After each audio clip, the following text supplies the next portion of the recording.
In today's video, I'm going to share my entire fine designer bracelet collection. I'm going to answer your bracelet related questions, and I'm going to come clean on why I resized my carnelian and guilloche bracelet. Let's go. Hi guys, this is Sabila Maraj, your fine designer, jewelry expert, and consultant. You can schedule a phone or FaceTime consultation with me here, and I will answer all of your fine designer jewelry related questions. Guys, I am so excited because I have been adding pieces to my collection like there's no tomorrow. Now, I get this question a lot, whether or not my clash bracelet scratches my love bracelet. I was also concerned about this, but the more scratches, the more worn your piece looks to me, the more I love it on you. It adds history. It adds character. When a piece looks brand new, super shiny, no scratches, it kind of throws me off. I don't know what it is, I just am not drawn to it. I don't feel like this person knows what they're doing. Even if it's a new piece, I just feel like it's not lived in, it's not worn in, and it's just not it for me. I feel like the more you wear your piece, the more memories you create with it, the more dear it is to you, the more history you have with it, the more appealing it is on you. It's a part of you. You've lived in it and you can tell. So to me, it's all about mindful decisions, and I feel like my bracelets, the more scratched they get, the more I love them. And all I remember is when I got them and all of the memories created with them. And when I look at the photos with the bracelets, I just kind of relive those moments, and I feel like, oh my gosh, this little piece of meteorite was with me here and there. So to answer your question, it's a no. They do not scratch each other because the spikes on the clash bracelet are moving. So it's very easy for them to move away, and they do not have enough force, enough pressure to cause a scratch. Maybe some minor scratches, but no deep scratches whatsoever because the spikes are very fluid. Let me show you.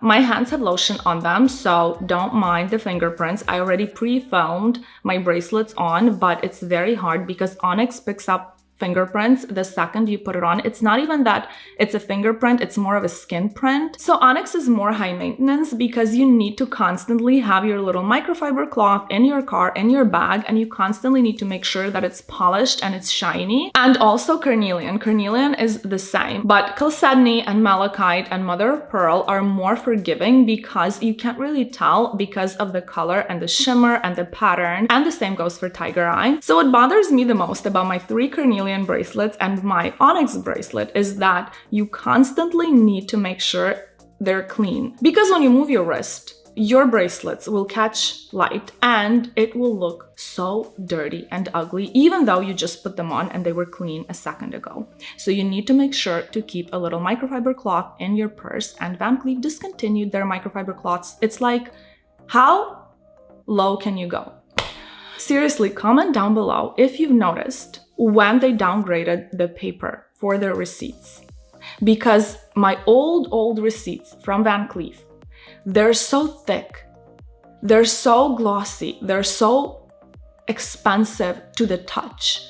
And now, it's not that the paper is bad, it's also their printers are working horribly. I'm very disappointed in how Van Cleef is downgrading the service, and there are no more travel pouches. Like, how can you sell such an expensive piece of jewelry without a travel pouch? How can I just choose that travel pouch without a box? Like, it's a no-brainer. Even cheaper jewelry comes with travel pouches. It's a necessity. It's not an option. You don't need to have to resize a bracelet to get a bracelet pouch, because with my carnelian and guilloche bracelet, I got nothing. I just got the box. Now, another question I get a lot is why I decided not to resize my carnelian and guilloche bracelet, and why I finally resized it, because I posted on my Instagram in my stories that I resized my bracelet. So here it comes. I wanted to have one bracelet in its original size because I really like chunky sweaters with a bracelet on top. But it's not sustainable because I only have 4 or 5 motif bracelets and I want to wear them a lot. And I don't want to wear it only 4 or 5 times a year whenever I wear a chunky sweater in winter in LA. Like, that's not that often. And have my bracelet on the sleeve, so it's bigger. So it keeps the sleeve kind of bunched together. But then when I put it on a bare wrist, it almost is falling off. So I decided to, for the sake of me wearing it a lot, because I really love that bracelet, it's my favorite bracelet, I decided to resize it. I brought it to the South Coast Plaza and I rushed it because I had to have it back for my birthday. And they flipped the clasp or all of the motifs. So the clasp is not facing the right direction anymore after I received the bracelet. So I'm gonna show it to you in a sec.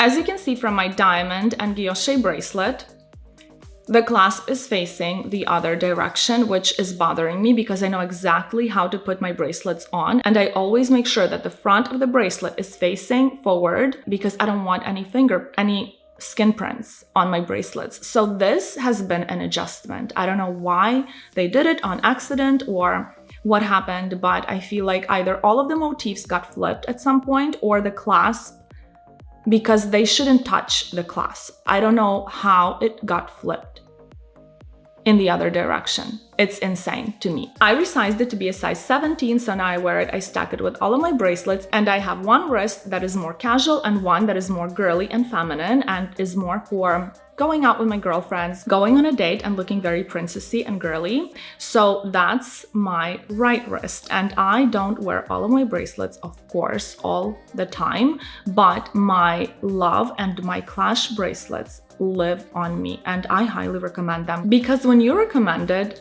diamond pave bracelets, I'm gonna tell you how I'm thinking and where I'm coming from, so you understand. Diamonds are dirt cheap. They look cute. You need a couple in your collection to dress yourself up, to have a little sparkle. I don't deny that. Every girl needs some diamonds, little diamond studs, little diamond pendants, things like that. Gold, on the other hand, is different. It's always going up in price. And let me tell you why I'm so obsessed with gold. So right after our planet's formation, billions of years ago, there was a period called late heavy bombardment. And that's when asteroids and meteorites hit Earth and they deposited gold into our Earth.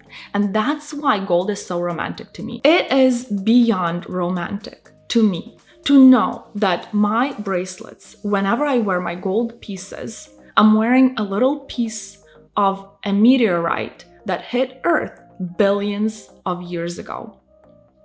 That to me is insanity. It's just blowing my mind. And I just love gold for that reason. Diamonds, on the other hand, in my heart, they don't hold that special place. To me, gold adds value not just to my look, not just to my outfit, but to my life.